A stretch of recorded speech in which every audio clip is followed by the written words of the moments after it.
Hey guys, welcome back. So today I got something a little different for you, I guess, but kind of the same. I've been kind of ignoring this little Grom, and I had so much fun with the R7 getting the Yoshimura exhaust that I was very interested in putting an exhaust on this little guy because it's so damn quiet. So you could hear it now. This is the stock exhaust. We're gonna go ahead and install it here shortly. I'll walk you guys through it step by step. This was the exhaust that I bought.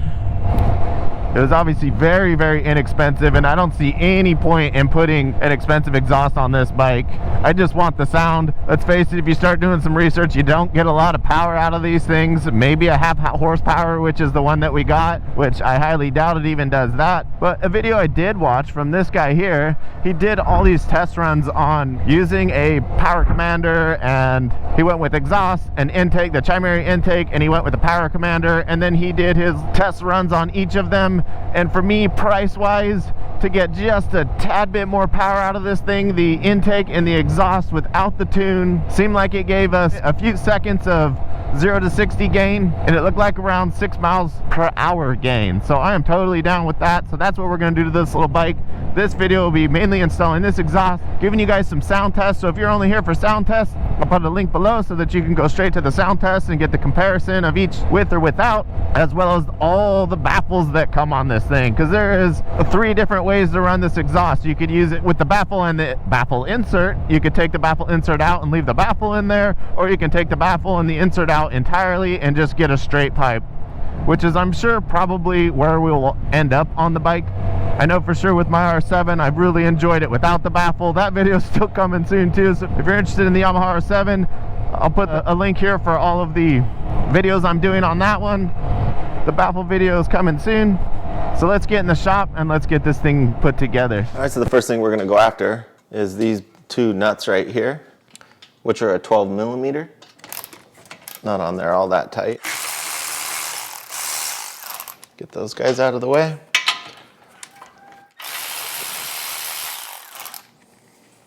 All right, that should loosen our flange there.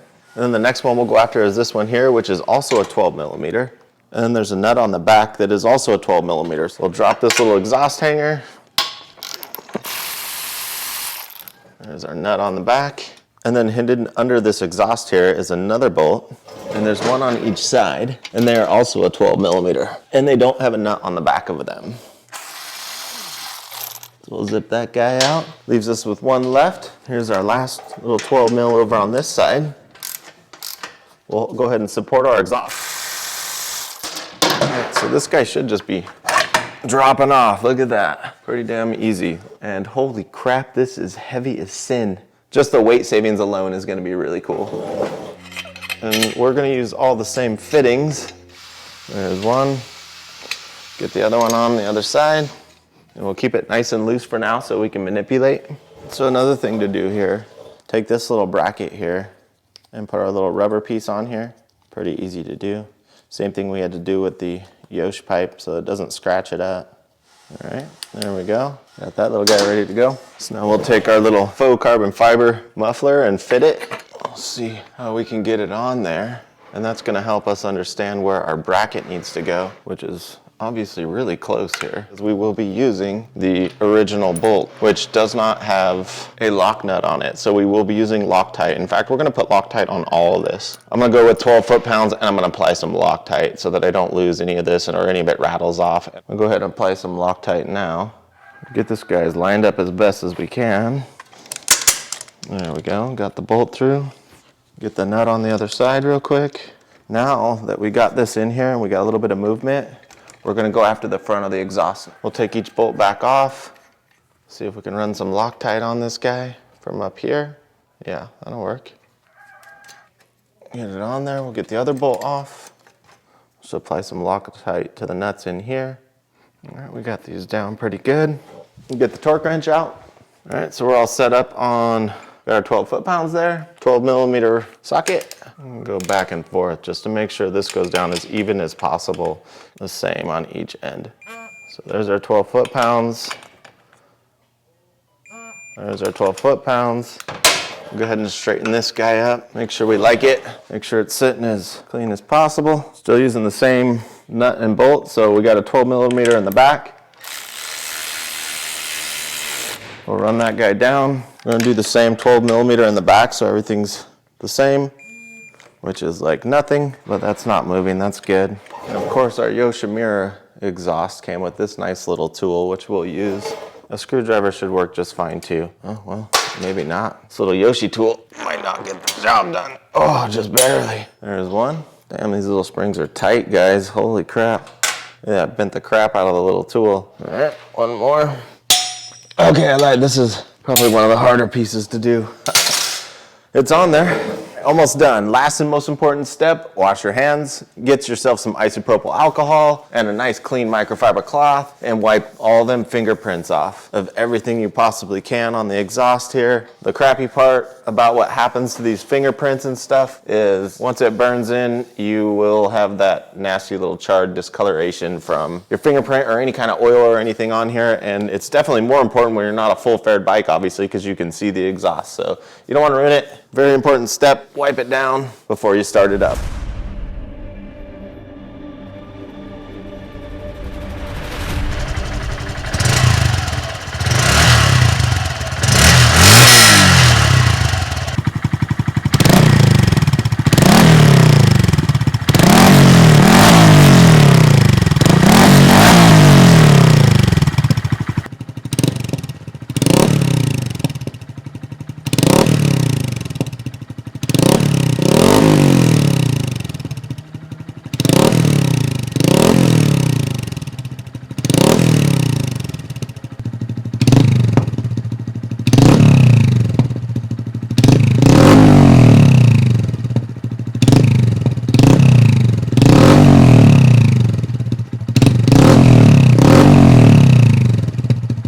Alright guys, so right now we are running no baffle whatsoever. I kind of liked how deep and throaty it is without it. It does kind of sound a little more dirt bikey without it, so it's kind of, we'll see as we go. It does, I mean, either way, it sounds a million times better, guys. This little guy is pretty damn cool.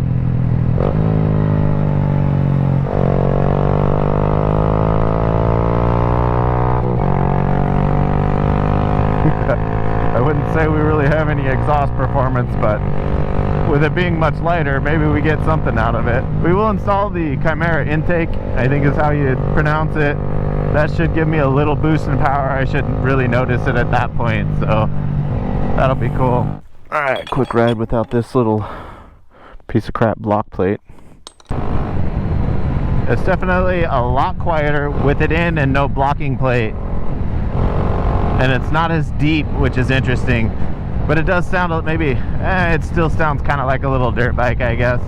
This is probably the nature of the engine in this little bike.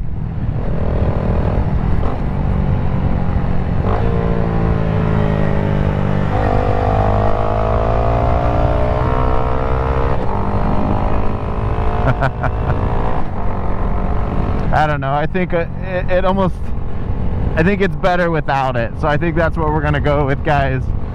And you can really tell how toned down it is with this little piece of restriction in there, so that's interesting. So we're gonna go ahead and probably stay without it. Hopefully you guys enjoyed this video. I know I had fun installing this little exhaust. Now we just got to put a little Yoshimura sticker on the side of it so it you know, looks cool. I couldn't imagine spending any more money on this little Grom. A little Yosh pipe would be neat. It would look cool, but yeah, this thing actually looks fine for that faux carbon fiber that's on it. It actually looks okay to me, so we're gonna stick with it. It is what it is. It's pretty cool. I like it. Thanks again for watching, guys, and we'll see you next week.